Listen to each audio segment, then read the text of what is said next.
You practice Hinduism.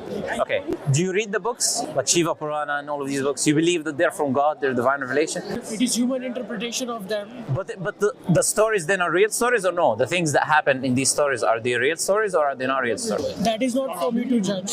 But they are religious scriptures. So what's the point of having them as a religious scripture? Are we supposed to learn from these stories or what's the point?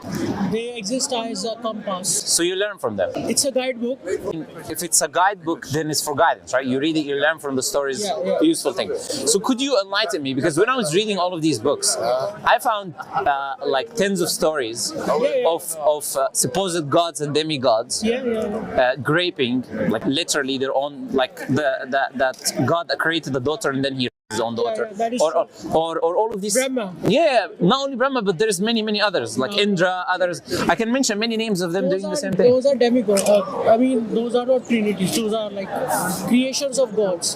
Demigods, creation of gods. No worries, but you're saying the stories are to learn from them. That is right. So why do you learn from that? Even when you are the perfect being, you will also have the quality of it. So watchful for what is good and not bad. What is bad, leave. Take the good. How are you perfect and you do evil? I don't get that. Humans are never perfect. No, but these are demigods. Yeah, they are not perfect. They were creation again of. Sure, but what do you learn from that story? That's what I was asking you. You said that's a guidebook. So when I was reading this, I didn't understand what's the point of learning. You were telling me it's a guidebook. Like the Quran, for instance, you're not going to have any references of you raping your own family members, yeah? You know, or you're sleeping with your brother's wife or whatever. All of these stories are in the books. What do I learn from that? And that's why in Hinduism, we have in India instances of things like this. Many instances of rape, many instances of people sleeping with their brother's wife. Because if a demigod is doing it, and that is the highest example for me to follow. God says, do not follow demigods.